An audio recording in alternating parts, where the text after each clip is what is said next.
All right, welcome to the Mike White Podcast, episode 6. Today, we got the pleasure to have Mr. Eddy Ta, as our guest. He is a Navy submariner, currently stationed in Misawa, Japan. How you doing, Eddie? I'm great. I love it up here. Yes, I don't want to go back to America after living here for just 2 months. It's so nice up here. Yeah, so me and Eddie, we served on the West Virginia together down in Kings Bay. Definitely was super impressed with how hard this man works and how freaking smart he is. He just crushed all the exams. And really, I think one of the most empathetic officers, really just got along with, the division well and always looking out for his guys. So a really good guy. I wanted to just walk you guys through his whole career path from, growing up, making his way to a submarine. So where are you from, Eddie? First of all, thanks for the kind words. It's very flattering, and hearing that from you, I also feel the same about you, and everyone is a hard worker in the submarine community. There's no slackers. It's true. Just pushing. To answer your question, though, originally from Philadelphia, so I was born in downtown Philadelphia, and I pretty much spent my entire childhood there. I didn't leave until I was 18 when I got into Penn State, and then I did that for 4 years, and then after that, I went straight to the Navy. I did ROTC. So how was growing up in Philly? You hear about rough cities across the U.S., and Philly is always kind of mentioned up there near the top. Did you notice that at all, or is that just normal living life in the city? So I really didn't think that it was anything out of the ordinary until I actually got out of the city. So growing up, I used to think that all cities are like this, and I really liked all the culture and the history of it. It's the birthplace of the country, arguably, I guess. America. And birthplace of America. There's a lot of diversity. There's people of all backgrounds here, racial and socioeconomic. So when I moved to Penn State, or when I moved to University Park, which is Ted Center, Pennsylvania, it was my first real look into something that's less diverse. So I know for a lot of people. Go ahead. Yeah. Did you even have a car growing up? When was the first time you got a car? So I didn't learn how to drive until I was 22, and I bought my first car after I commissioned from the military. Damn. Yeah. So you're going around Philly. I imagine a lot of walking, but do you guys have a subway system too? Yep. So I did a lot of walking. In elementary school, I would just walk to school. And then in middle school, I took a bus. And then when I got to high school, it was a little further away. I took the bus and then took the subway to school every day. So with all that public transportation, are people friendly? Do people talk to each other as strangers, or is it pretty much everyone kind of in their own world? No, it's if you go up and start talking to somebody, they're gonna think you're a weirdo and you're gonna freak them out. Yeah. Did you have other people that lived near you where you could go? Did you and your sister get to go to school together, or is it just you every day, just going to finding your way to the right place? So my sister and I went to different schools, so I didn't really go to school. I didn't really go to school with her. She went to some school, and I went to another school since elementary school. So it's pretty much just me traveling alone. I can't imagine that. I'm used to the suburbs, and I would ride the bus, and that, sometimes that felt dicey, but I can't imagine walking through the city. And you guys got a lot of homeless too there, or is that just normal? Just normal scene? When I was there, I don't know. I really haven't been back for a long time since I left. Yes, there were a lot of homeless people. On Market Street, there were just homeless everywhere, and South Street. It was just pretty normal. Just see a homeless guy just kind of try to walk by unnoticed. And Jeez. I mean, I didn't have any money growing up, so like if I Yeah. could, I would give you something. But there's also that like there's a lot of panhandlers in Philly that are pretty much trying to get sympathy money, as in they're not really disabled, or they're just lying about it, and they're just trying to get people to pay them. Yeah. to, Well, once you get, work. I mean, most, they say you hear freaking governor of California saying the face of homelessness is like the single mother with like a family of four, but I've never seen that in the streets. I think a lot of No.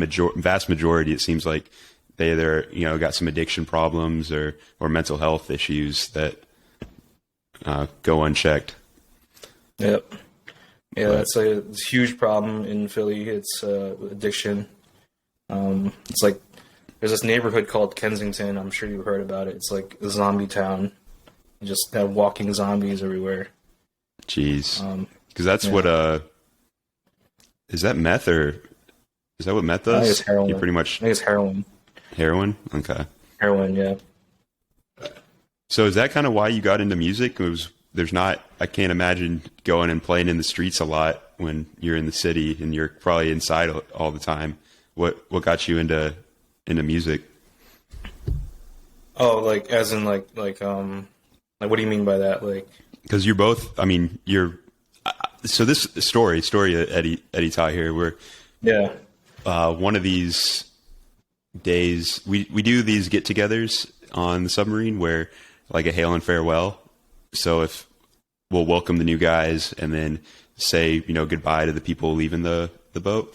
And one of the recent ones I was at, there's a piano at our XO's house, and Eddy just hops on the piano and just starts like playing away all this classical music, and none of us had any idea he could play the piano at all. And then I know at your house I've seen you play the guitar. So how are you so musically inclined? So a lot of it was, I guess, kind of wanting to learn something new. So I was pretty introverted growing up, and I felt like the only thing that I could really release myself was with through music. So I learned how to play the guitar, and piano was something I picked up recently, and it just, I thought it was cool and get myself more well versed with theory, but that's probably never going to happen because I really haven't been practicing, and I'm just lazy. So you picked up piano as an adult? You didn't play as a kid? Yeah. So I picked it up like around I would say like 17, when I was 17 in high school. Okay. Yeah. Yeah, because I mean, it seems like you've been playing for a while. Yeah, it's rough, man. Like finding the time to play and just going at it. I don't know. You don't really make money as a musician anymore these days, so it's just a hobby. Yeah, and there's not a lot of time, lately. There hasn't really been a lot of time since really from the moment I left college. So you're playing guitar as a kid, and that's one thing Yeah. I noticed. On the submarine, we're all you live with each other, so everyone knows what music they listen to, all that. And Eddy over here is listening to like hardcore metal and just blasting his headphones. And I don't understand it. It seems like really dark and just painful. But I do realize like a lot of the instruments they're playing is impressive. What turned you on to metal? So I started getting into metal when I was like 10. I was like, I don't know, I was watching this like video of like someone playing this game, and it had some like Guitar Hero stuff on it. I was like, wow, that's awesome. And then that's really what got me into guitar, and also what got me into metal. And for me, I feel like metal is a way to kind of, I don't know, it's kind of like it's a way to release your emotions. You know what I mean? Like even though like it's angry and it's very anti-establishment. It's a way for me to explore and kind of like, I don't know. It's like an adventure. You know what I mean? There's always a lot going on in a metal song, and there's always something you can like fixate on and learn something new. I just feel like it's like the anti-pop music, and which is like You know, I really don't like pop music. Like not all pop music, but stuff on the radio, and it's like the complete opposite of that. And it doesn't want to be cool, and it's just a very loyal following, and I'm really into that, and I really like the way it sounds. Yeah, there's definitely a lot of skill. Like I feel like you have to be classically trained to go into metal. I don't know. Yeah, or I feel like just the amount of instruments, like the guitar playing, like, oh, the pop stars, you don't get that same thing where you could get away with just a catchy beat. But and metal was pretty popular on the Submarine. A lot of you guys listen to it. Yeah, I don't know why that is, but maybe it has something to do with being an introvert or something, or being a nerd, or I don't know. But it's very. I feel like it's very very deep. The lyrics are often very deep and philosophical, and it's just something that you can't really get out of like a pop hit. You know what I mean? So those people that never listen to metal, what are the top 3 bands they should check out? Top 3 bands. That's rough. I mean, I can't even. So one of my favorite bands was Winter Sun from Finland. It's a melodic, symphonic, like orchestral metal band with like lots of stuff going on all the time. That's probably my favorite band, and it got me through like most of my teenage years. So Winter Sun. Winter Sun. Second band, Children of Bodom. They're also from Finland, and they're what actually got me to start playing guitar along with Guitar Hero. They're a melodic death metal band. And I'm just like naming all these Finnish bands. Gotta find something more. And then I wonder if that's the thing, you know, like it's just so cold and like dark up there, and it's kind of like Philly. It's like everyone's inside, and it's their outlet is up in Finland. Maybe that has something to do with it, but I heard in Finland they like teach people, or like they teach the kids how to like the importance of music very early on. Just like that's not something that we have in our schools. It's more of like in our school system, it's more of like how can we teach our kids to pass these exams, like these state legislated exams, rather than, you know, how do I be a better citizen, or how do I learn a useful skill? At least. Oh yeah, definitely. Yeah, our school system's jacked. But I'm thinking like if I'm in Italy or Spain or some like warm weather climate area, I'd imagine all the people are outside just, you know, hanging out, going to the beach, and not learning music. I don't know how much that just like Germany, like all the freaking manufacturers, all the cars made in Germany. I wonder if the cold weather kind of has anything to do with that. Mm-hmm. It's a theory. Yeah. Probably something with I don't know. I don't want to get too like racial, but might be people that grew up in colder climates, or, you know, evolved from or have lived in colder climates, have more scarce resources, and that forces them to innovate and conserve and think of ways to make more use out of the resources. I don't know. I'm just who knows here. Yeah. So okay, what was the third? You got Winter Sun. Yeah. The other Finnish one, and then. Yeah, Children of Bodom, second, and then third, probably Insomnium, which is another Finnish band. I'm sorry, that's all I could think of right now. Another Finnish band. Give Finland some love. Maybe we have some Finnish listeners, and they'll be all excited. Yeah, another great melodic death metal band.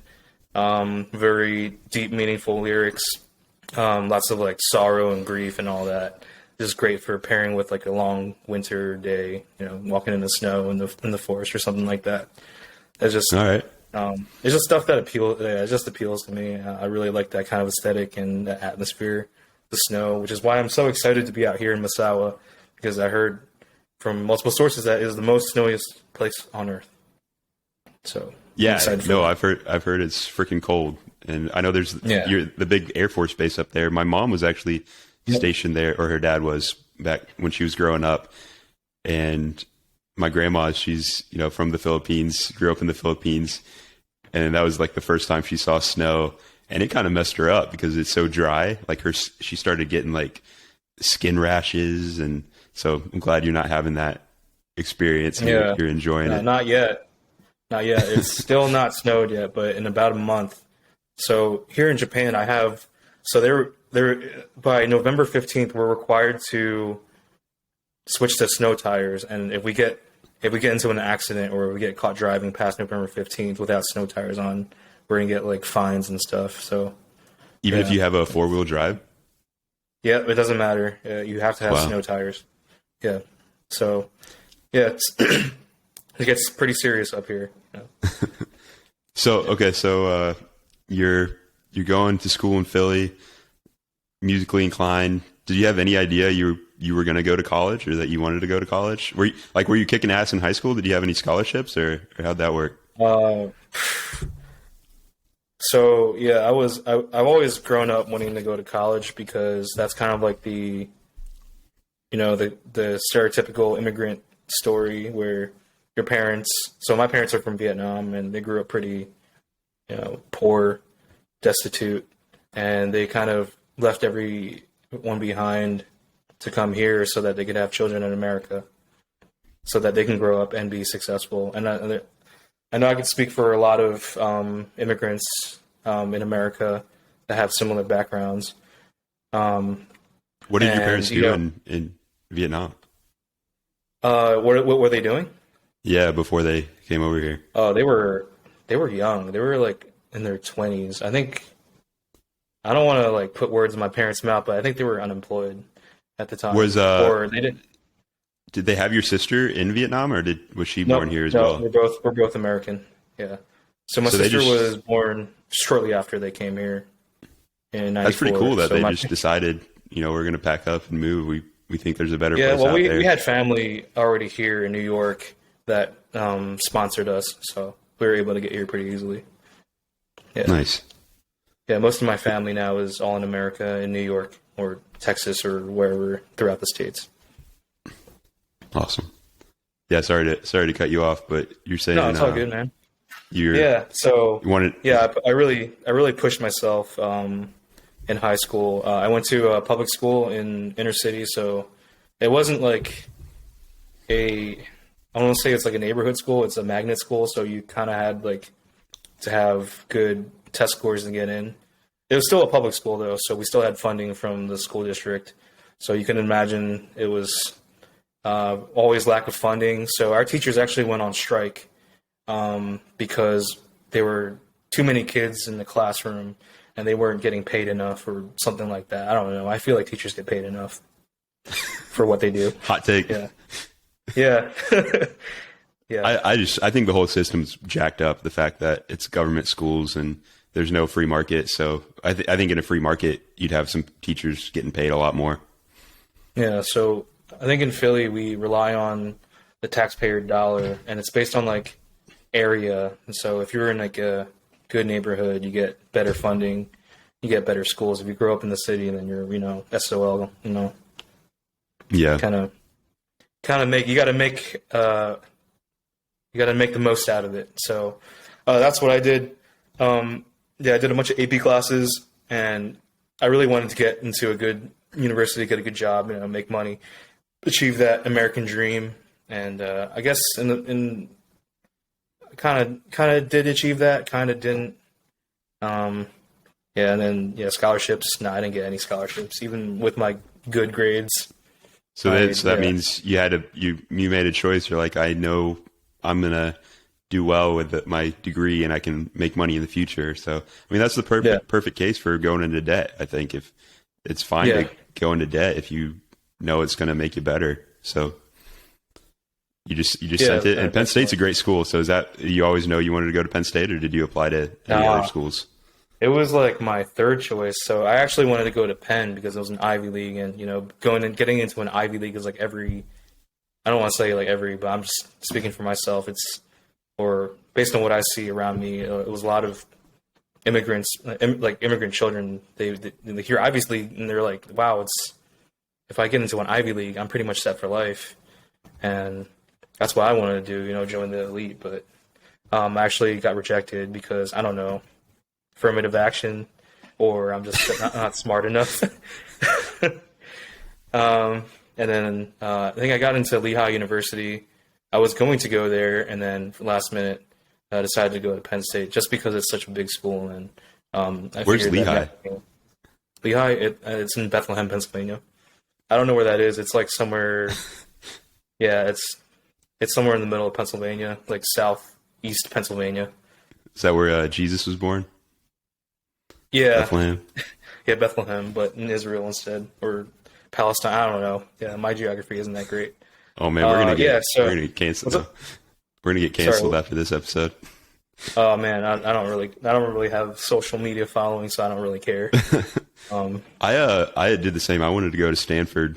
Wanted to go, best academic school that I could, and I got rejected. And honestly, I'm kind of happy now that this is so expensive, and I don't think it's worth the extra money compared to like, especially Penn State or a really good school like that, especially engineering. What you'll get at Penn compared to Penn State, I don't know if it's worth it. But yeah, I also feel the same. Like, I'm glad I didn't get into Penn. I was probably going to be dealing with a lot of like rich snobs. You know what I mean? Instead, I don't know. It's a good school. Yeah, it's a good school that I really want again. But they're looking for a certain type of person, and I don't meet that criteria. So I went to Penn State instead. So I met a lot of great people. I feel like the education there was amazing, and I made some friends. Did ROTC there, and that's why I'm here. Yeah. So, when did you decide to join ROTC? So my first semester of college. That's pretty much so. Yeah, saying earlier, my lack of scholarships. Kind of like there's no way for me to pay for college without going in like severe debt. Even for a state school, it was expensive for me. So I figured that I was just looking into it. I could have joined, or I could have, ROTC would have paid for my entire college and guaranteed me employment. So that's what sold me pretty much. For an 18-year-old kid in America, that's like guaranteed employment and free college is like,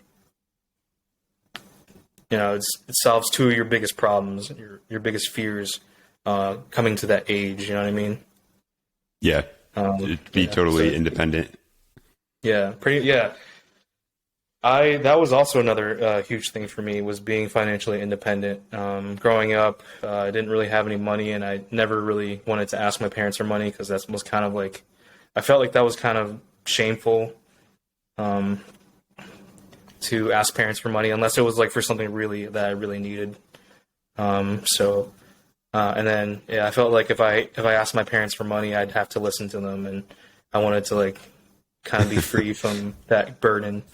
So yeah, that was a big motivator for me too. I know exactly what you're talking about. Yeah. But how was it? Was it a culture shock at all when you start doing drill, or how was ROTC? Was there any challenges? Yeah, it was. Yeah, so I'm like not a very militaristic person at all, and in ROTC, so Navy ROTC, we also share a battalion with Marines. So yeah, I didn't really fit in at all. And I honestly thought after my first semester, I was like, I'm not gonna make it. Like, I'm not a good midshipman. Like I'm not like Huya Navy at all, or I didn't have like a long family line of military officers, and I was kind of like just a shot in the dark. And then I guess it was my grades that were really good that got me the scholarship. So I found out I picked up the 3-year scholarship, which is like supposedly really competitive. There's only like 10 in the whole entire country. It's from like the 4-year midshipmen that dropped their scholarships in their first year, and then we pick them up like scavengers. So I got word that I received a scholarship the summer of my freshman year going into sophomore year. And then that's like when I knew like, this is my fate is sealed. I'm guaranteed employment for like the next at least like 10 years. So you really had no expectation of getting that. That had to be a nice little surprise. No, it was a nice surprise. I was like waking up at like 4:30 in the morning doing like drill, doing PT and all that stuff, and going to like extra stuff, and it was for free pretty much. And what is the normal day? So I didn't do ROTC. A normal college day at ROTC. I can say for like a Navy midshipman.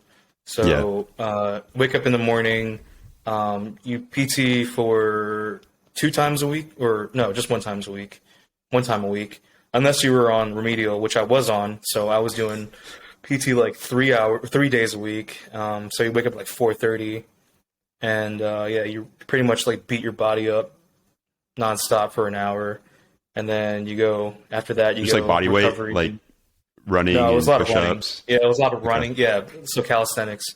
It was pretty much like no equipment, like workouts. So just a lot of running, a lot of push-ups, sit-ups, and just yeah, it was a lot of running. That's all I remember. It was a lot of running. Was it a Marine leading you guys around, or was it like an upperclassman? So we had like fire teams and squads. Usually our fire team leader would lead us in a run, or a squad leader.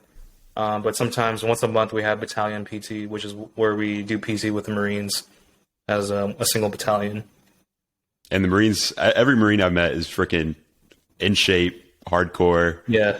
super, sharp. I don't know if you saw the same at Penn State. Yeah, definitely. Marines were, they're just Marines, they're just, their job is to be physically, like, their body is a weapon more, but Yeah. I feel like for us, it's more of like, not so much the body, more the brain, and still some of the body, but more so the brain. Yeah. So, yeah. Yeah, but Marines are the Marines that I knew. Some of them were doing like nuclear engineering degrees. Some of them had like mechie degrees, and they were doing that too. And man, that sucks. Like just having to do all that, like beat your body up every day, and then go to have a whole day of class, and then do that every day for like a whole semester or a whole 8 semesters. That's rough. And then they're going to the battlefield, going to war, like getting Yeah, well, gunfights. not necessarily Some of going to wars.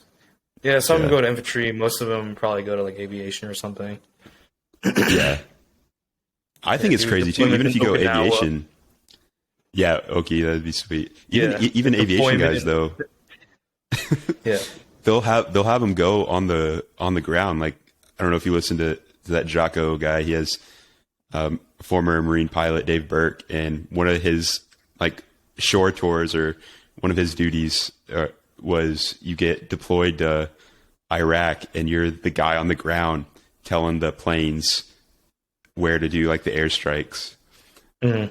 So they actually put an aviator there in the field, yeah, but it's totally different than what we do. I have no idea. yeah, yep. All right, so you work out 3 days Yeah. a week if you're on remedial, waking up at 4:30. Do that Yep. for like an hour Yeah, like running yeah. and calisthenics. Yeah, so there's like a warm up, and then you do like an hour of running, and then there's like a cool down. We did like a lot of circuit workouts, a lot of like team building workouts.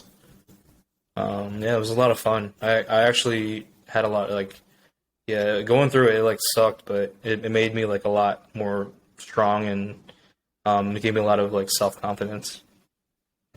And then so you go to, when's your first class? Do you have 8 a.m. classes? Yeah, 8 a.m. classes. So I would have like a naval science course, which is like the required ROTC class. So usually those are like 8 o'clock. Sometimes they're like 9, but sometimes, yeah, they were like,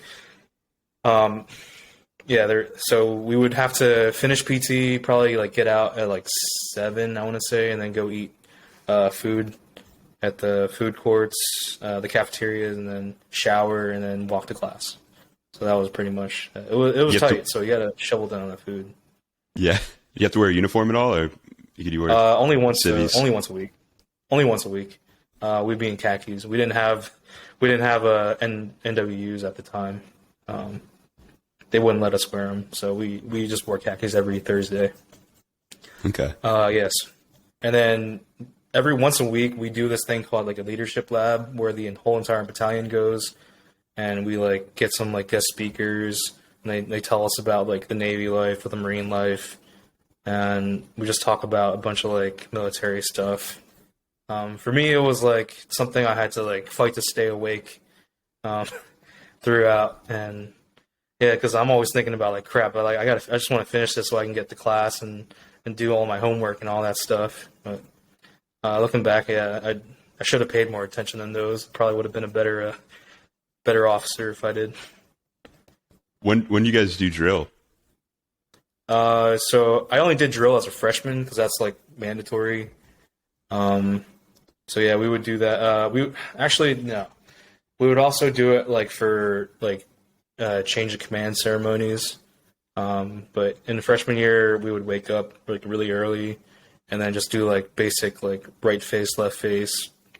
I don't even remember about faces. And then we would like compete in military competition or excellence competitions. There's one in like Villanova that we did when I was a freshman. You guys have And the then- M16s? Like you're doing all Yeah. the whatever right on Yeah, so we right use shoulder M16. arm. Right shoulder, arms, port I don't arms, know. something like that. I'd be lost. Yeah, we got like so we had M16s that were welded. The barrel was welded, so there's no Yeah. way to shoot out of them. But we would do the whole entire like inspection arms, 1, tick, 2, all that stuff, and then we would also like run around campus with them.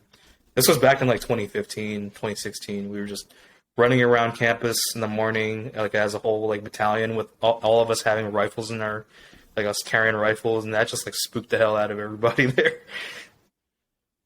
It's silly. People were so like triggered by it.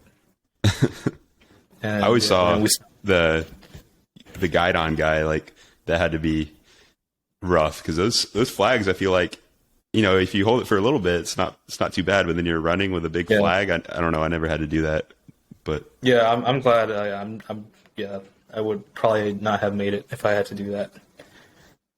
But so ROTC, yeah. the physical part, it sounds like that was tough.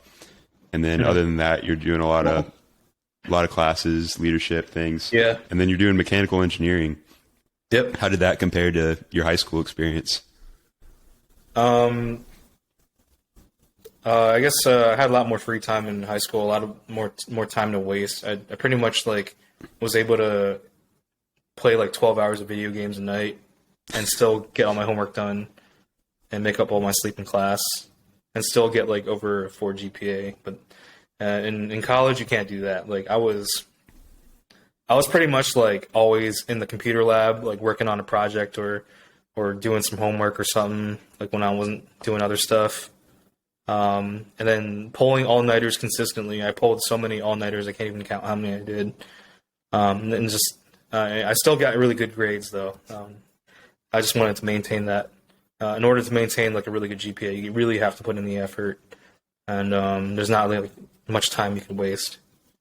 Is this when you started drinking your energy drinks, your infamous bangs? So I'm actually, I was crushing like Monsters and Bangs, and I don't think Bang was out yet. It was just Monster and Red Bull and lots of coffee. I would drink lots and lots and lots of coffee. I would take those N5 energy shots. They wouldn't work. So I would pull an all-nighter straight into PT, and then after my classes were over, I would just crash. I would just sleep and wake up for my next class. That's what I would do.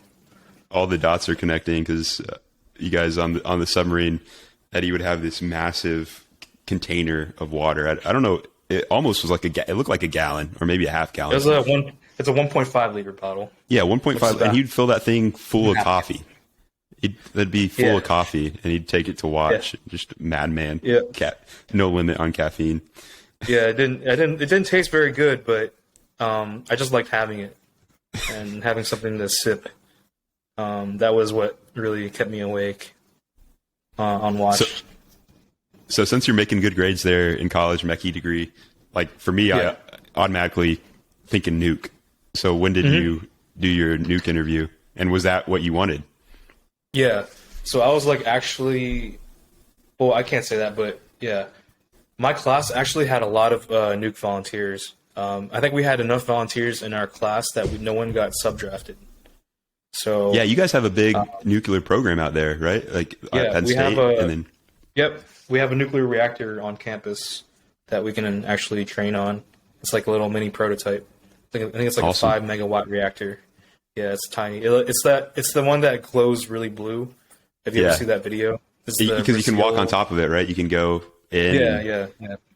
see the deuterium. Is that what you call Yeah, it? the Or no? Chernikov or Cherenkov radiation. That's that blue glow. Yeah, you can see that.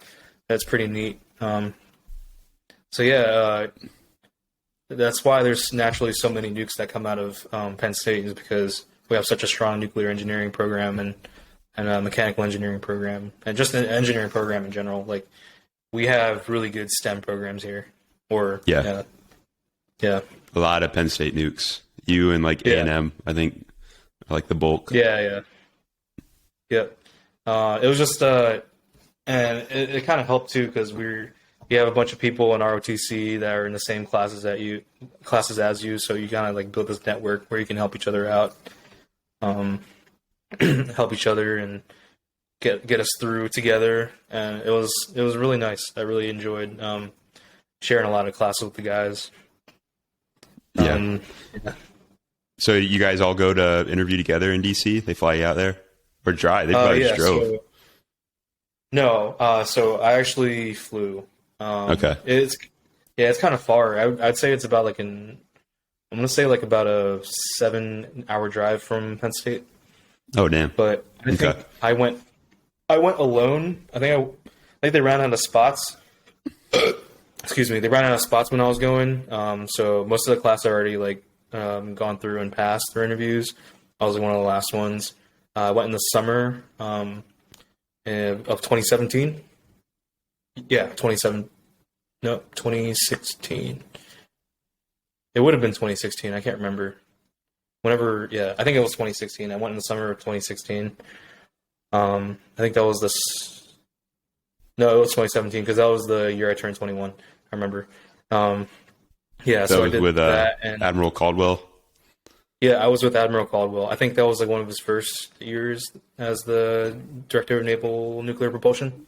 Yeah. Yeah. So, how are the technical interviews? Because you can either have 2 or 3. And how was your experience? So I only had 2 interviews. My first guy was Nice. a Penn State grad, so instantly I knew that those connections paid off. So we talked about the good old days a little bit in Penn State. Then he asked me a calculus question. I was probably high school calculus, and I crushed it. So he asked me what my favorite class was, and I told him I liked electrical engineering when I really didn't. I don't know why I said electrical engineering. And he gave me a circuit diagram. I just had to find the current going through this resistor, and I nailed that. And we just spent the rest of the time just talking about shooting the crap. Yeah, I was surprised. My first interview was the same way. It was super simple. He drew just almost like a sine curve, and just talking about the slopes at each section of the curve, and what the integral would be, or with the area, and how you would do that. Just really basic calculus. Yeah. So I think I got asked to do an integral of a rotating line. It was pretty simple, but they just want to see your process of problem solving there. They don't really that stuff that they ask you. It's not really doesn't really pertain to the job. It's just they're just trying to see how your brain works and how you step through a problem. That's what they're trying to probe from you. The second interview kind of stumped me. I don't know if you got a more difficult second interview. Yeah. So I got a mechanical engineering problem. It's so this building's on fire, and you have a tank of water, and this building is this high. The building's so the fire's on top of the building. What pressure would you need to pressurize the tank to be able to hit the water, reach the? Yeah, it was a Bernoulli's. It's a Bernoulli's equation problem. I didn't know how to do it, but I didn't. So I just kept saying my thoughts out loud, and eventually he guided me through the problem. They're not there to trip you up or make you feel stupid. They're there to help you out, and they just want to see how you walk your way through a problem, your problem solving skills. Yeah, I did not get my second one either. Yeah, it was at what speed or something. There was a rotating string with something a weight at the end, and then at what speed would the string break, or at what force or something like that. I had no clue. It's it depends on what the string's made of. And how? Yeah. But did you get asked? I was for the prep. The LTs asked us, and this thing stumped everyone. And it's really simple, but it's counterintuitive. Like if you're in a boat and you throw your anchor, chuck an anchor from the boat into the water, does the sea level rise or lower? Have you ever heard of that one? I don't think it changes. I mean, it's going to be really small, right? Because it's so. But say if you were in a lake or I would say it bathtub. wouldn't change at all. It wouldn't change at all because you're already in the water. You're already carrying the anchor. Yeah, that's what I thought. But yeah, is that not the it's answer? actually no. It's going to lower because the weight is on the boat, and the boat with the surface area. It has so much surface area, so it's all that weight's pressing down. But then the anchor is so dense, right? So when you toss the anchor over, it's not going to have that same surface area effect. So now you just have, it's going to sink to the bottom. So you just have the volume of the anchor that's being displaced, which is a lot less than the volume of water it was pushing down when it's on the boat. So the sea level will lower. Oh, okay. It's like was it the Bernoulli, or not Bernoulli's, whatever, the ROVD or buoyant, yeah. Yeah, buoyancy, something like that. So I probably would have been more like, I probably would have enjoyed that question more if I was still in college. But that's cool. I didn't know that. Yeah, I would. Yeah, totally, that one stumped most people. But yeah, my guess was like all the weights are like you're not like adding any mass because your weight's already on the water, and you're just like you're not like bringing something from another system and putting it in the water. Yeah, it's all a closed system. That was my logic. I'm sure that NR would have accepted that question or my reasoning either way, Yeah, exactly. That's the thing. Like, they just want to see how you think and that you're actually trying and using known knowledge to try to solve the problem. Yeah. So you get in 2017 and then you're graduating Penn State. Do you go directly to power school? Yeah, I think I was a stat. So after we commissioned, we kind of just enriched the ensigns sitting around the office. So we're called stashed ensigns.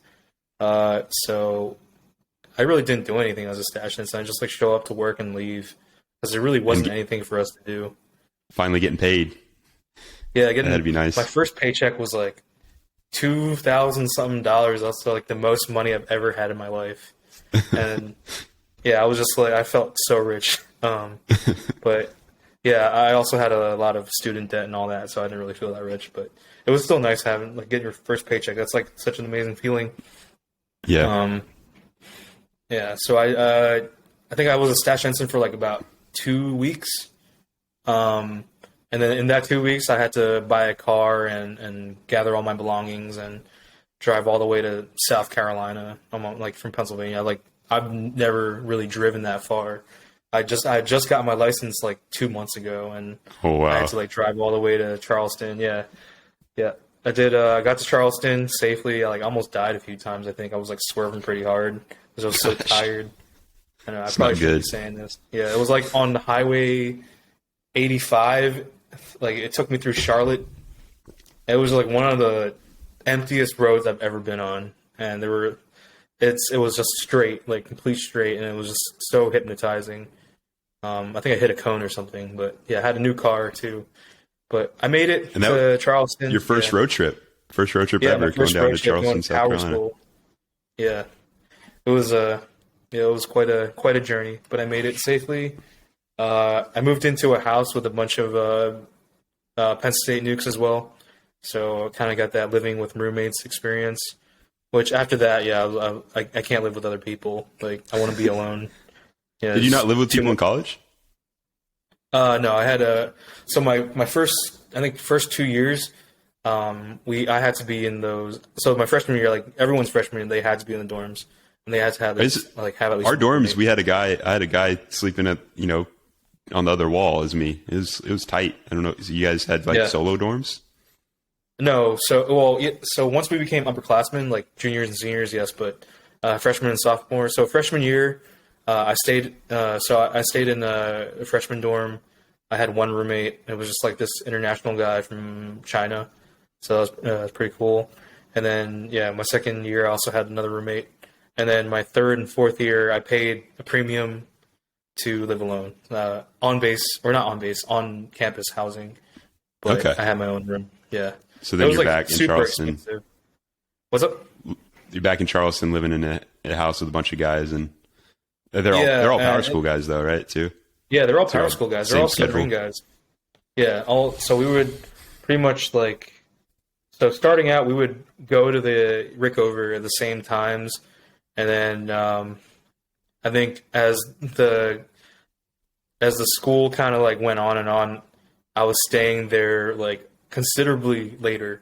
The guys that I was living with would go to downtown, do downtown things. I don't know what that is, but and I'd still be in the Rickover, just trying to survive, and my grades would be considerably worse than them. So I felt it made me feel being in power school. I felt so stupid. I was crushing it in college and high school, but you're a big fish in a small pond, I've heard.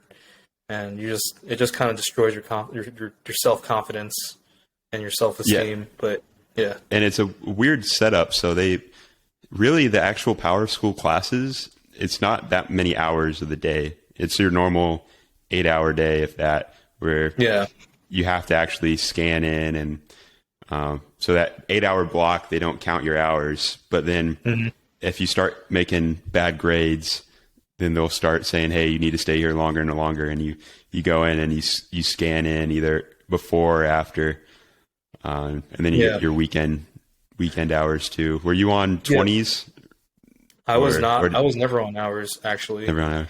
It was all self-imposed. I never got on hours. Yeah. That's the thing. If they see, they can't make you stay longer if you're already staying that long.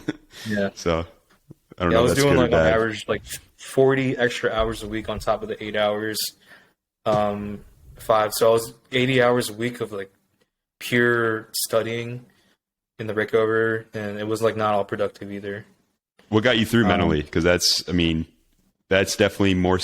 I don't know about you, but I studied a lot in college, but I would take breaks, and it wasn't as intense as power school of just all day studying. What kind of got you through? I think a lot of it was seeing. So I was one of the bottom of my class, even with a 3.130 GPA, bottom 10, and just seeing other people succeed, that kind of motivated me to do better. Because they post your grades in front of everybody. Everyone knows. People judge you based on what you got. You can't hide. It's not like college where all your grades are hidden.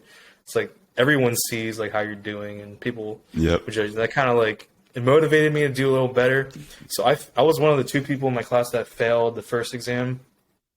It was reactor plant systems, which is they give you, I think 5 days to memorize 100 pages worth of notes, and the exam is only an hour long, and you're expected to spit out everything an hour. And I don't think if you put your pencil down for a single second, you're not going to finish the exam.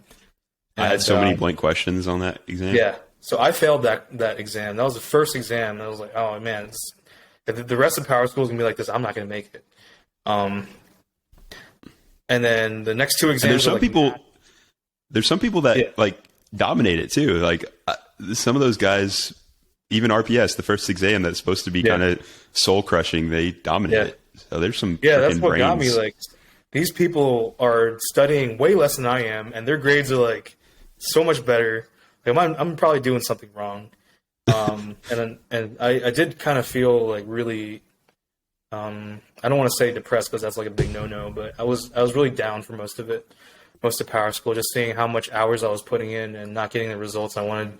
And anytime I would spend outside of the Rickover, I felt really guilty because I should be studying to get those grades up. But in the end, it didn't really matter. Yeah. Yeah, as long as you pass, you just got to pass. Yeah, you get a 2.5, you stay alive, you're still a nuke. Doesn't matter if you're top of the class or last of the class, you're still a nuke. So, and then you get shot out to New York for prototype, right? Yeah. So I was one of the last. So I was actually the last class to go to Boston Spa, New York. It's upstate New York by Albany, in this like town called Saratoga Springs. It's a really lovely town. I would love to go back there. You know, if I had to go to prototype for my shore duty, I would have preferred New York so much more than going to Charleston, because the prototypes there is actually on a land base. It's land based, so I never really did a flooding drill until I got to the boat. So I didn't know what flooding was. Yeah. Open the doors up. Yeah, It'll be fine. There's a lot of things that are different. It was like a Frankenstein plant. It was super old. It was MARF, which is now, so after we finished, my class finished, they shut her down for good. I think it was built in like the 60s. It was just like the engine room was like a nuclear destroyer's engine room, and it was like I don't know. It was a pill, like literally a metal pill, and a lot of stuff about it didn't make any sense. And once I got to the boat, I was very happy. Like, we actually had functioning, like, stuff that actually made sense. Did you enjoy prototype or power school more? So they both were terrible for me. They both suck. I actually finished. I was the last student to qualify in my prototype class. And I had like the second to last like GPA, but and that's scary too. The thing there is, if you're supposed to stay to a certain schedule, and you have your final oral board, and you get your orders at prototype. So if you fail, sometimes if you fail your oral board, you're not going to make it to the boat. Like, they'll give you another chance, but you'll miss your orders. They'll have to give you new orders. I don't know if you ran into that at all, or. Nope. So I was really lucky because I had Max, right? Max Landry. Oh yeah. Shout out to Max Landry, prototype. LDL. Or 7-Eleven. Yeah. He's watching this. So we both got orders to the same boat. Originally, they were going to send me 2 months early, but based on my progress, they swapped me and Landry's orders around. So I arrived in November, and I think he got there in like October. I think otherwise I would have lost my orders or something like that. Yeah. I mean, I still it took me the full 6 months to qualify. I think Landry, for him, he's a really smart dude. I think it took him like 4 months.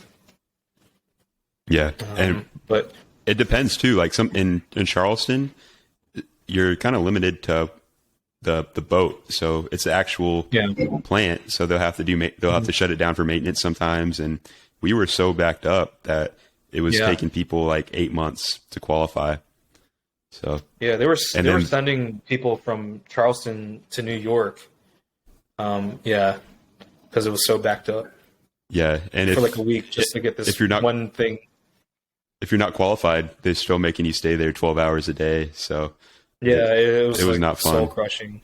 Like, fortunately for me, since I was like the last class and one of the last students to qualify, I had like the whole entire like staff at my or not at my disposal, but they were there for me. Yeah, that's one thing.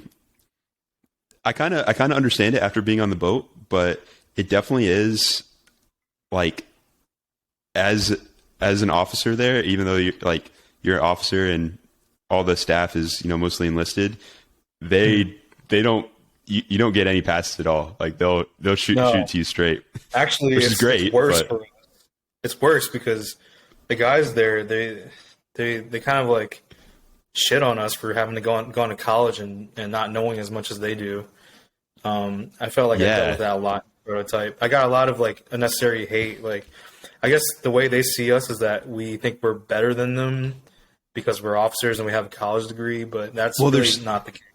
It's because there's some officers that are complete douches and treat people like trash, and then after they have that experience with the officer, I think that's kind of their initial impression is like, oh, everyone's like this, so like they lash out. I don't know. It's not everyone, but there's some people that really treat others very poorly. It's unfortunate. I don't think I really saw any of that when I was on the boat. I don't think anyone from our wardroom was like that. No, or any of the students? Not our, not our wardroom. Yeah, not our wardroom. So I know even like one of the enlisted guys at ELT in Prototype, he was a really cool dude. Like I think he's a great guy, but it's something you never see, I don't think, in another community, where I was trying to get checkouts from him and he was getting so mad at me for my knowledge. He's like, all right, don't say another word this entire watch. I'm done. I'm not going to give you any checkouts. Like, I think I messed up like the most simple casualty, which is a spill. And then he told me at the end, he's like, it sucks to suck. So I couldn't imagine telling someone it sucks to suck, but he was a cool dude. Yeah. Yeah. Prototype's a rough place, man. I don't think people are like that. It's just people that get orders to Prototype, it's already like a crap deal, and having a bunch of like ensigns that know nothing asking questions or try to get qualifications from them, it's like another thing on their plate. They just don't have the patience for that. And I get it, you know. So it's not necessarily them being angry. Maybe it's just it's a lot of other things that they have to deal with. That's their short tour. That's supposed to be their break, and they're working shift work. You know, they go from the boat, which is high stress, high pace, tempo, and then you go right to Prototype, which is, again, you're doing 7 days of shift work, and then you get 2 days off. So yeah, I'm just very fortunate that I didn't get Prototype orders. I think the guy before me and after me got Prototype orders, and I'm very, very fortunate to have dodged that bullet. I think the captain really put in a good word for me. When the detailer was begging me to go to Prototype. Shout out to Commander Cassie, the best captain ever. The GOAT. Yeah. Yep. The greatest of all time. Yep. All right. So finish Prototype. You qualified engineering officer watch in Prototype. And do you get any leave before you go to Kings Bay, or how'd that work? Oh, I went to SOBC before that. Oh, yeah, SOBC. What is SOBC? You just totally missed SOBC. Yeah. So it's supposedly a 2-month-long vacation. A lot of people say that. It's like a meme, and apparently it's not. It's becoming like it's starting to move in a direction where it's not like that anymore. It's a 2-month long course in Groton, Connecticut, that trains you to be it's submarine officer basic course. So pretty much trains you how to be a submarine officer. A lot of the stuff that they teach you is stuff that you didn't cover in Power School or Prototype. So it's more submarine specific stuff like damage control. You do a flooding trainer, firefighting. You do a firefighting trainer. You learn about submarine navigation, submarine systems, sonar, fire control system, like pretty much everything you didn't touch. So everything non-nuclear, pretty much, that's submarine related is covered in SOBC. And they also like have this like division officer course at the very end, which is only like a week long. Just kind of supposed to train you how to be a divo. I didn't feel like it was helpful at all. It was more like, it's 13. It's time to go. It's time to go to New York City or whatever, which is what I did every weekend.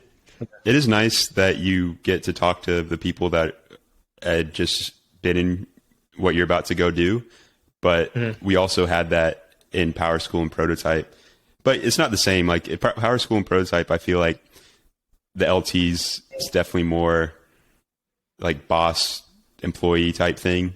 Whereas in SOBC, you get to interact with the lieutenants more and more conversationally. Yeah. And learn more about the boat. I remember calling like an 03 a sir, and he was like, "Don't call me that. We're like the same, pretty much." Whereas in Power School, like even an ensign, the instructor ensign, you would. I think maybe they have less fleet experience, or they're just direct input officers, so they don't have that like fleet experience. So they're more like they don't really know like the relationship between a JO and another JO, so it's more distant. You know what I mean? Yeah. Yeah, but like, in SOBC, your instructor is like another. It's pretty much your peer. Well, even me, just going from OCS, if they're a higher rank than me, I'm going to salute them. And so I was going to Power School, and there's students that are O2s, Lieutenant JG junior grades, and I'm an ensign, and I just salute them because they're higher ranked than me, and they're like, "Oh, what are you doing?" So it's just I definitely I don't know. I do that. I still do. When I was a JG, when I was an ensign, I still saluted like JGs and LTs just out of because it's fun to do. Yeah, it's just something it's the military. to around with. Yeah. Oh, I think even it's though they fine, don't really expect it from you, still do it. I mean, I would salute like even when I was an LT, I still saluted my O3 department heads. I didn't do that. Oh, okay. That's kind of weird. Yeah. I definitely didn't really. I know I hear a lot of horror stories of like junior enlisted not seeing the ranks of like officers, like ensigns or whatever, and then they get chewed at for it. Like I definitely didn't do that. Like that's like a really bad thing to do. Like don't ever like accost someone for not saluting you properly. Most of the time they just didn't see your rank, and you shouldn't I still think it's totally fine to say like, hey, pay attention, because it does bother me. People, you're in the military. I don't know. I like military bearing, and if they're walking around the base and like have their head down and aren't greeting people, like it's just a person. It's nice. It's nice to say, how you doing, and like the salute's not like a sir, like super. It doesn't have to be like that. They do that ironically. They do that ironically. Like they'll stand at attention for you. I don't know.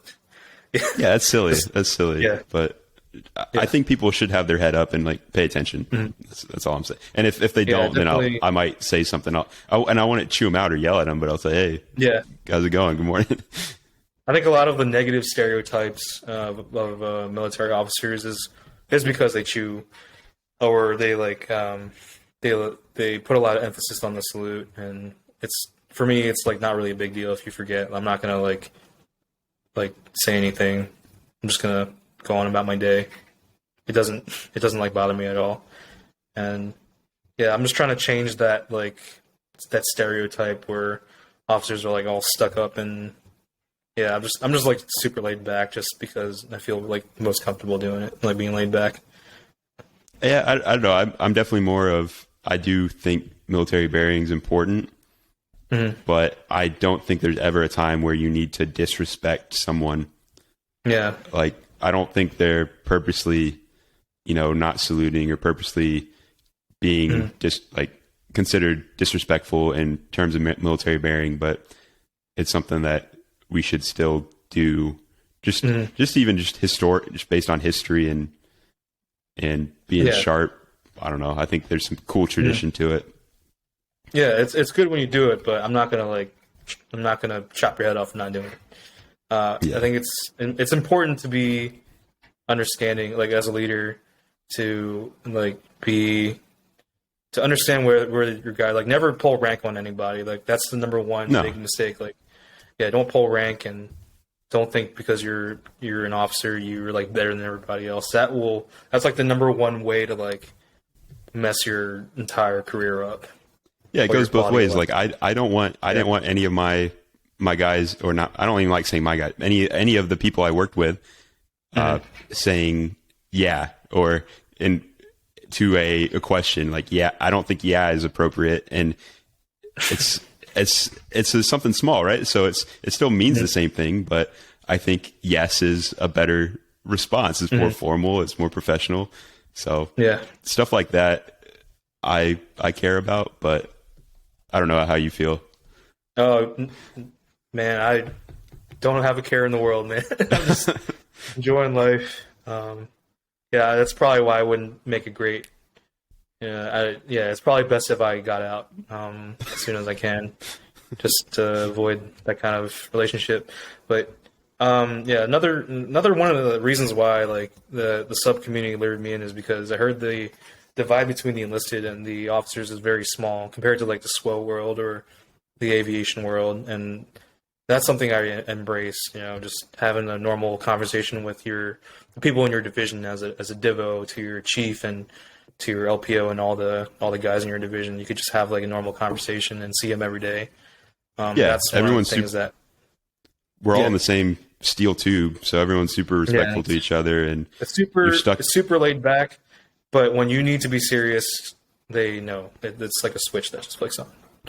Yeah, I mean, especially when you first start out, you're in the engine room and kind of in your own island out there, and it's you and 3 other panel operators stuck in this little room for 8 hours of your day. So you can only train so much, and there is a little bit of, just other conversation going on, but always formal. I don't think we're allowed to say that we talk about stuff not related to watch while on watch. Maybe if Eng sees us, he might get angry. So big, you learn about the forward stuff. It's a little more relaxed. I traveled a lot up there. Like, I went to Philly for the first time. You got New York, Boston.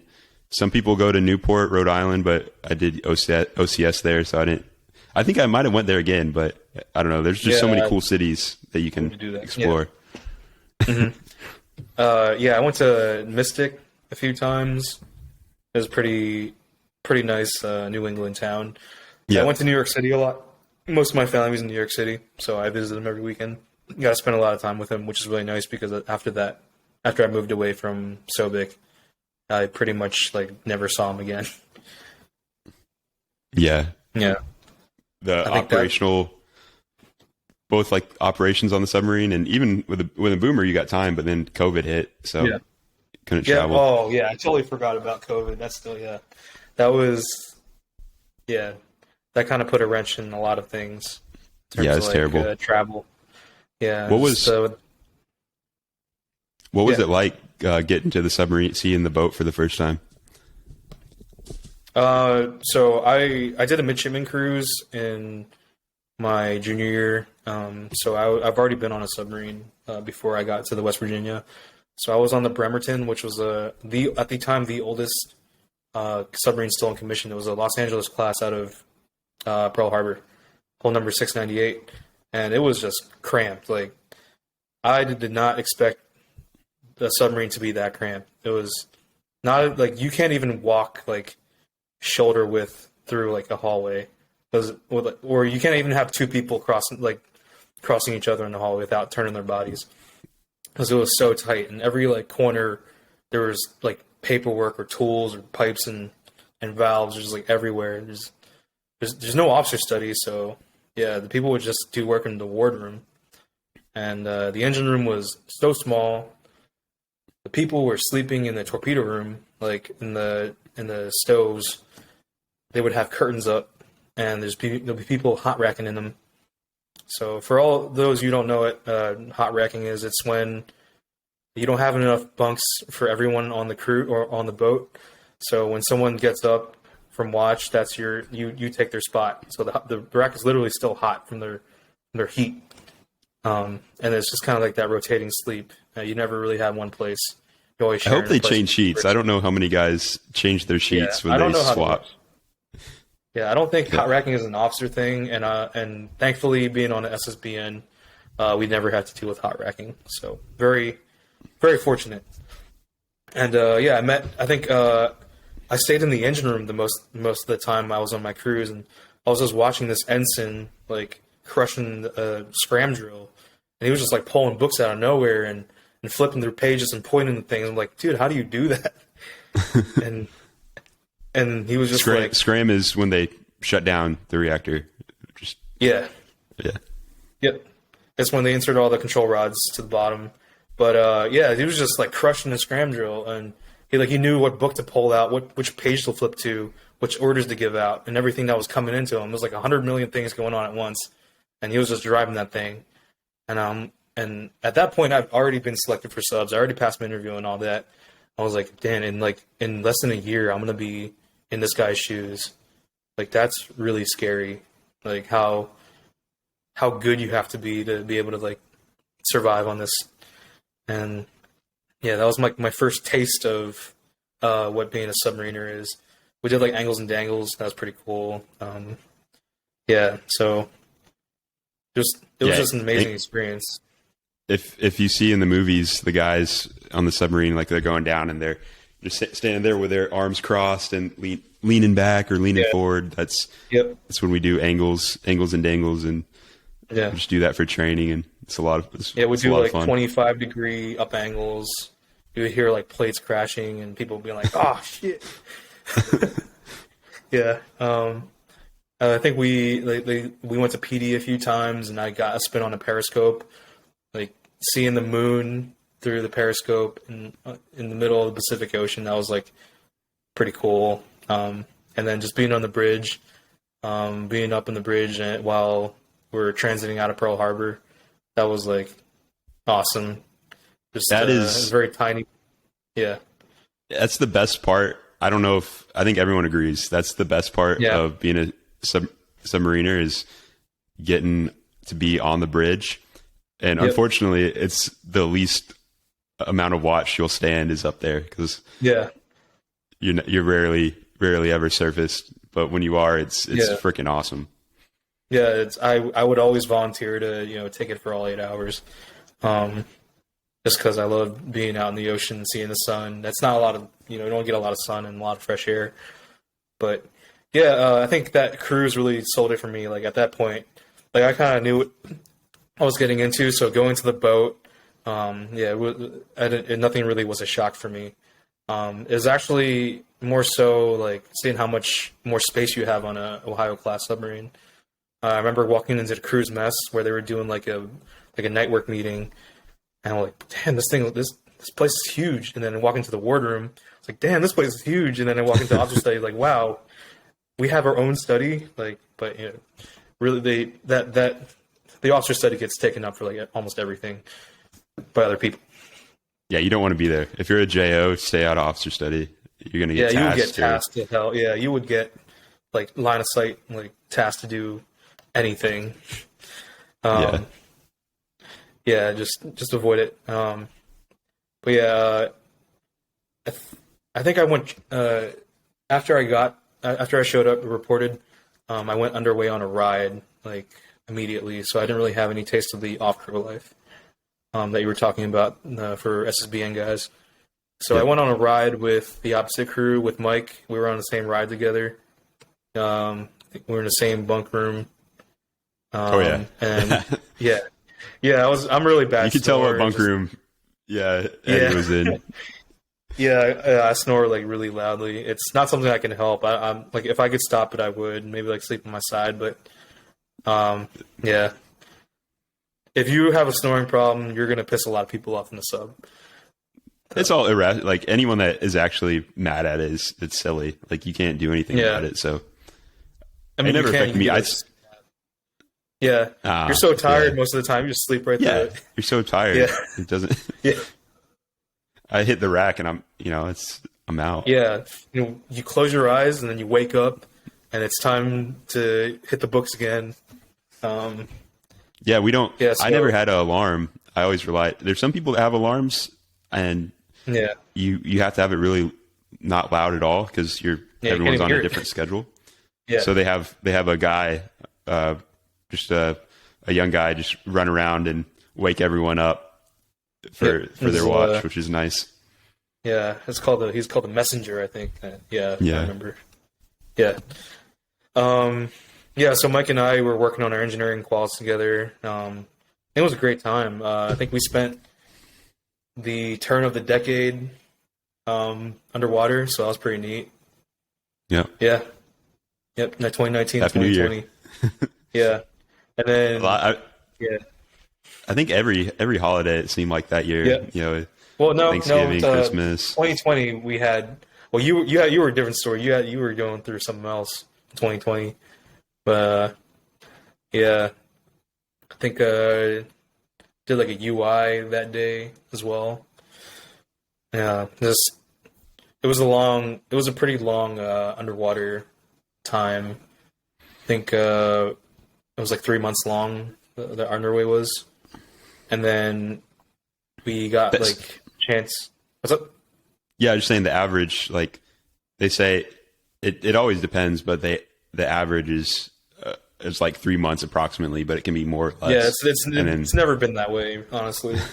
it's so erratic. But I think we got off and we went back. Like got like 2 days off and got right back into it again. And then after that, I think it was my first time I really got to see my family after I reported to the boat. And that's one thing I kind of, looking back hindsight, I should have took that leave too, where, I've been underway for, multiple underways, and we finally get a leave period. And I was feeling all stressed out because I was behind in quals. So I was like, I'm going to stay. But when you have that time and they're offering it to you, I'd definitely take it. Like a week's not going to kill you. And, that time, you got to take that time because you're never going to get it back. And I think that's when COVID kind of, is that when that COVID hit, when you were in Philly? Yeah. So, actually, we did hear reports about COVID while we were underway. Just looking at the message traffic, I think I saw like back in like December, it's like new virus has originated in Wuhan, has affected like 11 people or something. And then I really didn't really make anything of it. I'm like, oh, cool, new virus, whatever. And then we come back in March, and it's like the whole world's been affected by it, and our lives are like about to change so much. Yeah, you got like a last leave in before they stopped letting you take leave. So I came back on the day they told us to instate or to enforce that 50-mile radius for like restriction of movement.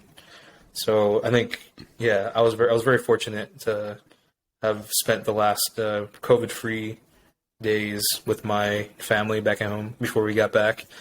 And then, the going out with like COVID, it was like the most silly thing ever. I think one or a few days into our underway, we had to like make these masks out of like our t-shirts and underwear. T-shirts. Yeah, so I just like put a cloth over my head and like cut out eye holes. Yeah, it was pretty ridiculous. Everyone was running around with underwear in their face. Like we've already been like out at that time. Like if you have COVID, you're gonna have it. Like it doesn't matter what you do. Yeah, and, that's the kind of stuff. Those kind of things. Like when and our captain even told Squadron, like, why are we doing this when we've been underway? So that kind of stuff is definitely irritating. But it was pretty funny looking back at it with everyone having like turbans on their head and diapers on their face. Yeah, I think one of the people in my divisions, he was like a big dipping tobacco user, and he like cut out a hole for his mouth. And he would like spit out of it. It was just like brown stain. It was just like a white mask with like a cutout for a mouth. Oh, I saw the inside of that mask. That man never washed his mask. It was the most disgusting thing I've ever seen in my life. Yeah, it was just like brown. It was once pure white. Too. Yeah, it was pretty funny. But our lives got pretty bad after COVID, quality of life wise. I think we started doing like more turnovers, like double the amount of turnovers. So the reason that we did that was because we didn't want anyone to sleep on the boat. So to solve that, we would double the amount of turnovers, double the amount of people that we come in contact with, and that was just, I don't know why they did that. I think probably the Alaska was doing that, and whatever the Alaska does, it's gospel. God's boat. You know what I mean? Yeah, God's fucking boat. So you get qualified. You do get qualified there, and you're gonna for engineering, and you're gonna stand engineering duty officer for your first time. Yeah. And so I wanted to see how that went and how you overcame that. So I pretty much qualified engineering officer to watch and engineering duty officer back to back. I think my board was pretty much the day after. I had those two boards, and then they put me on the watch bill very soon after that. So it's like very fresh. I've only been on board for about 6 months at the time, which is like regular for the deadline, like the timeline requirements. So I'm just kind of like in charge of the engine room as the most newly qualified ensign there, and my engineering duty petty officer is first class at the time, and we were doing some really crazy stuff, like stuff that we don't normally do. Like we were replacing some stuff that only gets replaced like once every like 10, 15 years, 5, 10, 15 years or something like that. And everything that we do like a brief for before we do it with everyone present. And then I guess I wasn't being strict enough with my quality control. So we ended up almost causing a spill because some mechanics thought it was a good idea to do some stuff, kind of shady, and I let it happen, and I pretty much got like destroyed for doing that. I had to do a lot of push-ups to get back, regain the trust of the captain for that. But yeah, luckily it was a close call too. Nothing bad really happened. Yeah, we didn't. Yeah, nothing bad happened, but it was. How'd that critique? So if anyone not familiar, if something like that happens, we have a critique, and so we all go into the ward, or not the ward, like this one was in cruise mess, and it was huge. Yeah, we even have people from like squadron come down, and they want to make sure that we have like the right root cause analysis and the right corrective actions going forward. Yep. So how is your critique? So I get a call from Eng Carper after I get back. So I'm like, I think I was on nights at the time. We were doing the back shift for Blue Crew. Yep. So it was like 9 a.m. I was just like getting ready to go to bed on a Saturday. Yep. And he calls me and he asked me some questions, and I knew that this wasn't going to be good. He's like, I'm going to need you to come in today, right now, actually, and start writing up a timeline. So we round up. So Chief and I, we just like get everyone that was involved. I was also like the MPA, which is the main propulsion assistant. I was the machinery division officer at the time. So we got everybody to the boat, and we would write up this timeline, which is pretty much the outline for the critique. And what a critique is like a fact-finding, like it's pretty much everyone that was involved, the whole entire chain of command is there, and they kind of break down the events sequentially, and they try to figure out what the root cause is, like the bottom. They want to get to the bottom of the problem, not like, I'm sorry, it won't happen again. It's more like, why did it happen? Like they ask like maybe like 5 levels of why to get to the bottom of it. And they try to find ways to improve or what corrective actions to take so that this doesn't happen again. And it was pretty brutal, but I was very fortunate. The Eng at the time, he's a great guy, and I'm very happy to have served with him. He's probably the best. He looked out for us, and that says a lot. As a department head, looking out for your JOs, that guy was a godsend. Super smart too. Yeah, is friggin' MIT. Yeah, MIT test tube and... baby. Yeah, yeah. Look, he made my life so much more bearable, and I was very happy that our department heads fought for us. But he fought for me not just that one time, but also many times in the future. But yeah, both crews were involved because we were doing turnovers with the Blue Crew, and they owned the boat at the time. So it was I got punished pretty hard for that. I think I had to do like 8 additional under instructs. So I'm fully qualified, but I have to have someone holding my hand the entire time. That kind of like made me feel like really bad. Like I'm not just for myself, but for like everyone that I screwed over because I was standing. They had to take over my watch. Like I think the guy that took my watch was like his parents were like coming in or something, and yeah, I just felt like I felt so bad for making them having to come in because of my mistake. And that was a very strong like factor in determining, but it just puts like the gravity of like messing up. So you have to be like very careful in everything that you do, otherwise you're not just screwing over yourself, but like all your fellow JOs, and it's not something you want to do. Yeah, so you definitely recovered though. You had the first day, and then Yeah. have a huge critique, and but get by that, and then ultimately you still end up getting submarine qualified there then, which is what really matters, getting fish on your chest. Yeah. What was kind of your favorite moment there in your path to qualifying? Path to qualifying? Yeah. Was it like how was getting fish on your chest? What that mean? To me, it's getting the trust of the captain to run the show, pretty much.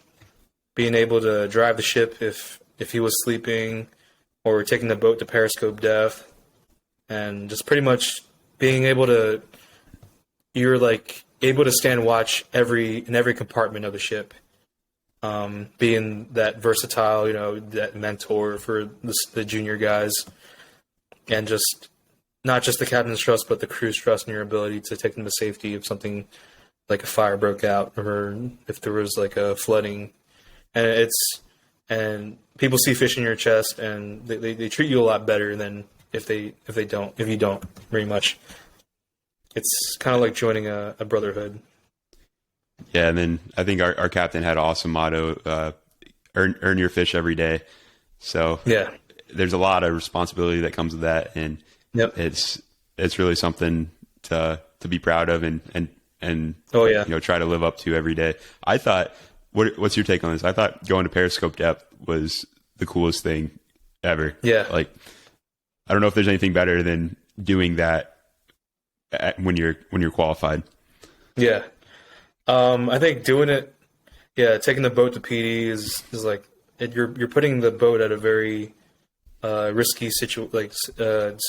Like you're not like completely on the surface, but you're not you're not super deep enough that if there's a ship like running like really close to you, you will get trucked and get run over. So, and you're pretty much like putting everything that you've learned at that point into a single evolution, taking the boat to periscope depth. Like you have to manage the contact picture. You have to know how for me, it was more of like trusting that my dives would trim the water or trim the boat properly, so we won't go up too quickly. Knowing when to turn, how much you have to turn. You're just being super aware. It's like you're running the show from one person alone, and it's just it's a great feeling because everyone is relying on you to give out the right orders at the right times to be able to accomplish a single task. 50 hands go and putting it all into one event. It's amazing, and then making sure the whole team effort, even in the planning aspect of it too. You have to think about what time you want to go to periscope depth. Why? What are you going to use? All this, and you got to brief the captain too. So, just that's kind of stressful. You always want to make sure you have every single answer to any questions he's going to have for you, and then you got to certify the whole team before you go up. And every person in that control room plays a part.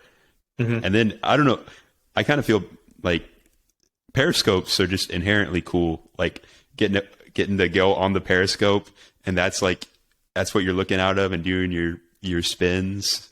I don't know. It's like a the whole video entire game, initial search routine. It's all really cool. Like looking back doing it, people were relying on us, my set of eyes, to make sure that we're not going to get run over, because that's the best sensor that we have.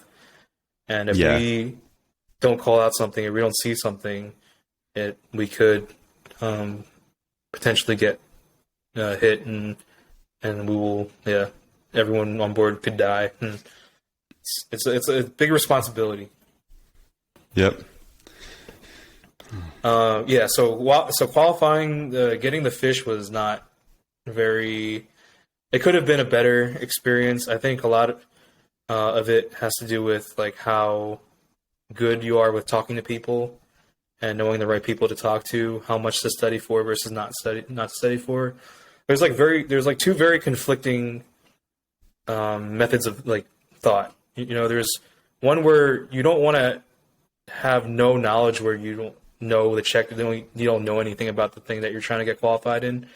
But you also don't want to overstudy where you're just dedicating too much time for a single checkout.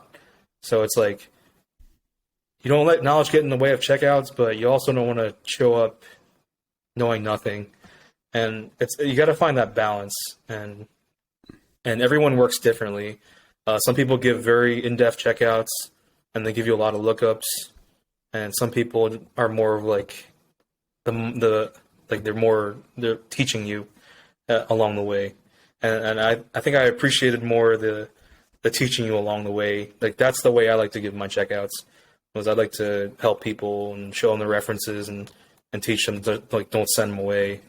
Because I definitely got sent away a lot when I was qualifying, and I just kind of wanted to bring something else, what I wanted to experience when I was qualifying, and share that with the other people. And there's definitely levels where they certify you that you know things and not are just being taught things. So there are those checks in place. I can't give any advice to qualifying because I don't know if there's been a slower qualifier in history, but they didn't kick me out. So think if you continue to show up and work hard and be respectful and you want to get qualified, they're not gonna kick you out. That's all I can say. Hopefully they don't kick you out. As long as you're on the watch bill. As long as you're on the watch bill, you're fine. Like, as long as you qualify engineering, you're useful. Like, as soon as you qualify engineering officer of the watch or engineering duty officer, you're useful. Like, they're not going to kick you out because you're helping out the watch bill. And, I don't want to say that we qualify people out of necessity, but it feels like it sometimes. I feel like in my case, they did qualify me out of necessity a little bit. But that's the thing. Like, they know it. You have to be ready because if you qualify someone before they're ready, the consequences of that are way more extreme than having a slim watch bill. So there's, I don't know, trade-offs. All right. So you get qualified, you're in Kings Bay, and you find out you're going to Misawa. I was underway when I found that out. It was like month 3 of like a terrible patrol. When I found out, you remember that, right? We were that was like the patrol from hell. When I can't say that because apparently Patrol 80 is like worse, but that was my patrol from hell. Where we had inspection after inspection exercise. My morale at that point was so low. I don't want to say I was like depressed, but I was like definitely borderline like sad boy. Like I was like super sad boy, but not at a point where I couldn't function. I'm a high functioning sad boy, if that makes any sense. You kind of learn how to be sad. Yeah. But you were always wanting, like, I remember talking to you saying how you always wanted to go to Japan, and finally after. Well, I didn't really like want. So I don't remember ever saying I did want to see the world, but I didn't really think of Japan as one of the places I wanted to go to. Yeah, I really wanted just to go to the West Coast. I think that was the part of the world I wanted to see, West Coast U.S. But it was like March, like early March. I think our captain gets like a personal 4, a purse 4, which is like for his eyes only.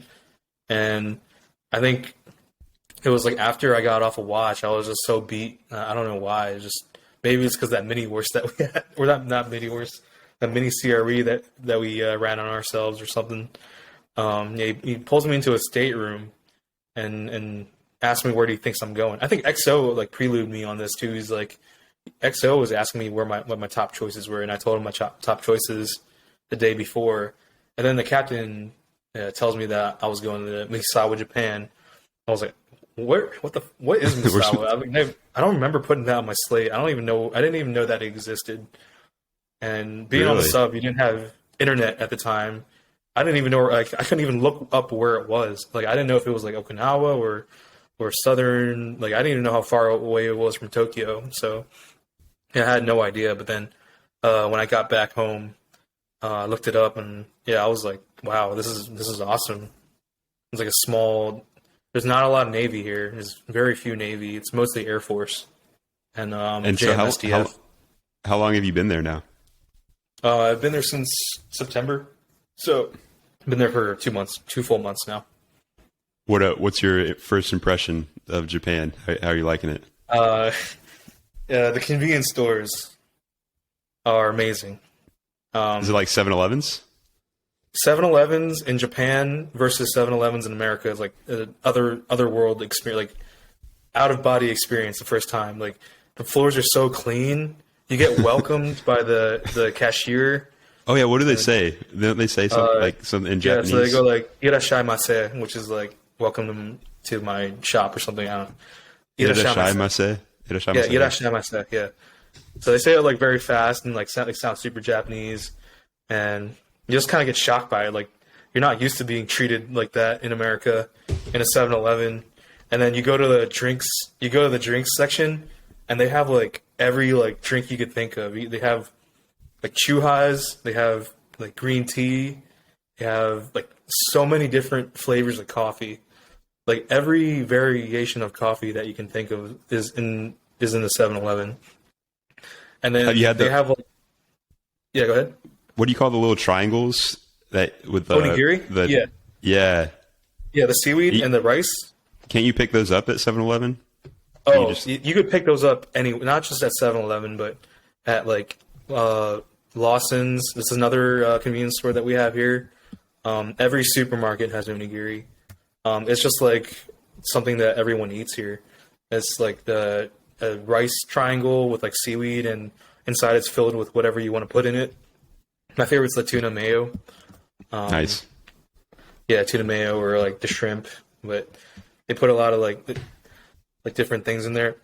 What shocked me was the amount of pre-cooked meals that were available.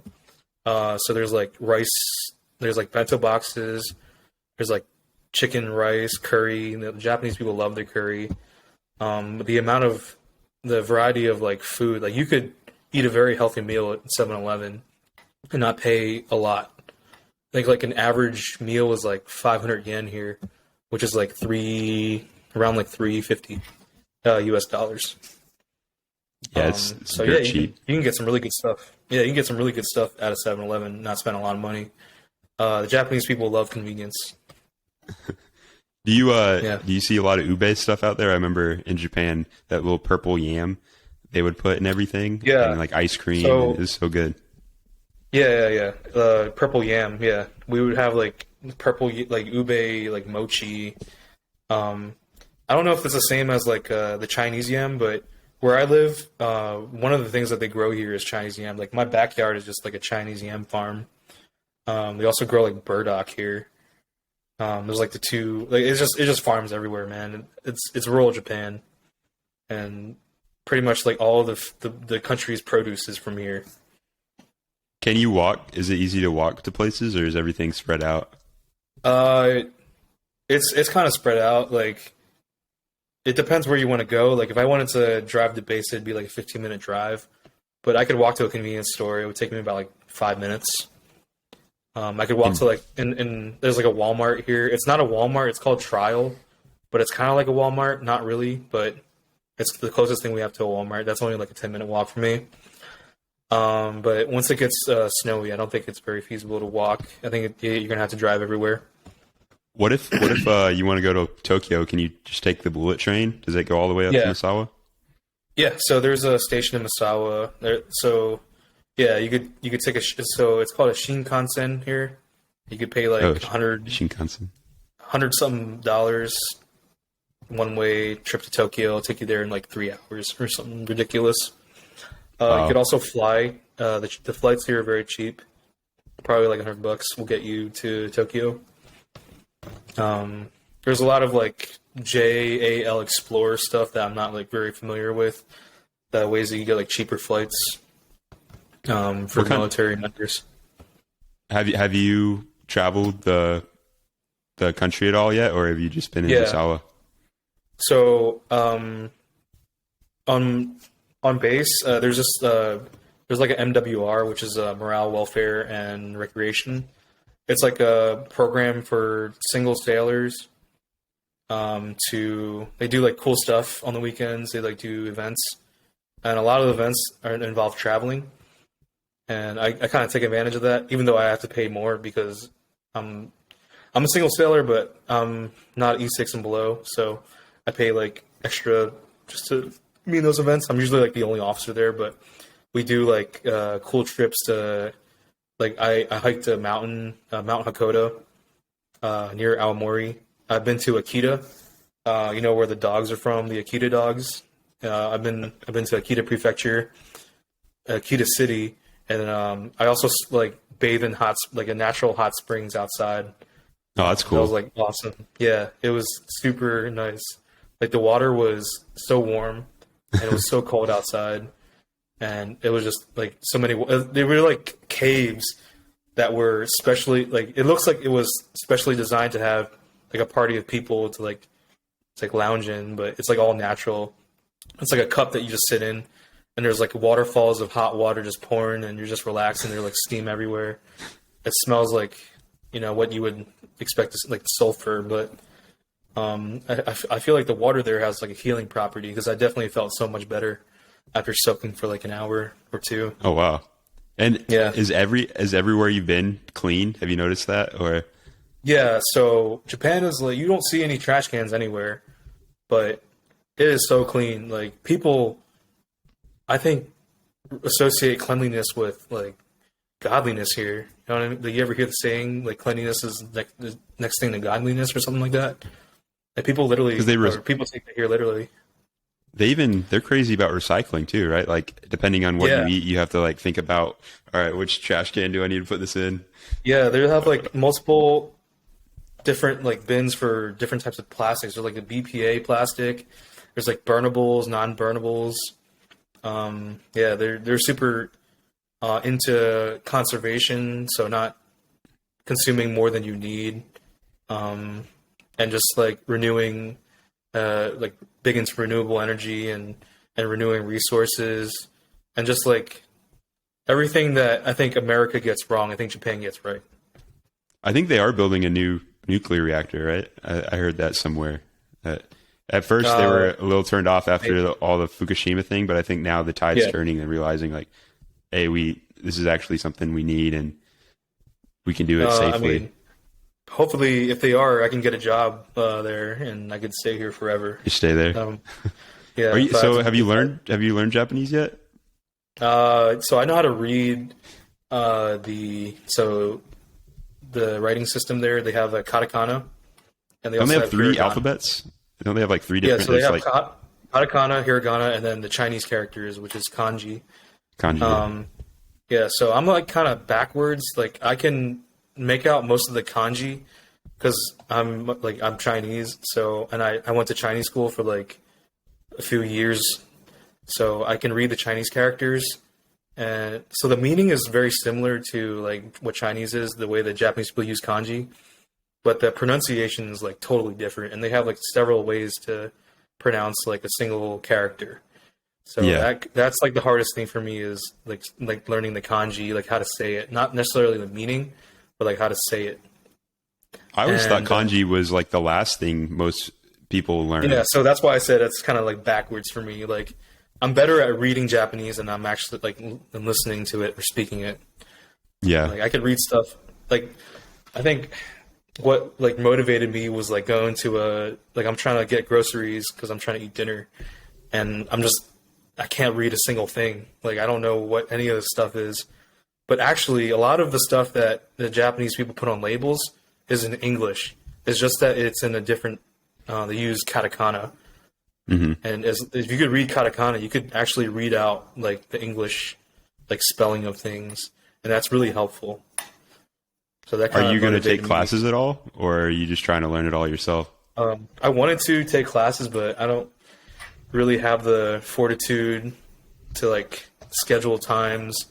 My job here is kind of busy. It's not like a traditional shore duty, but I just need to like get more of a rhythm to see like where my openings are in my schedule, and maybe I'll sign up for a class. I know MWR like offers, or whatever the Air Force equivalent is, they offer courses, but So right now, I don't think I have a need to really learn Japanese. No, people here really don't speak English at all, but you don't really need to know Japanese. You just like point to things, and they'll know, they'll understand. And I feel kind of like disrespectful doing that, but I mean, you gotta do what you gotta do to get by. You know what I mean? Yeah, I think once you settle in, you'll have some time to start learning it.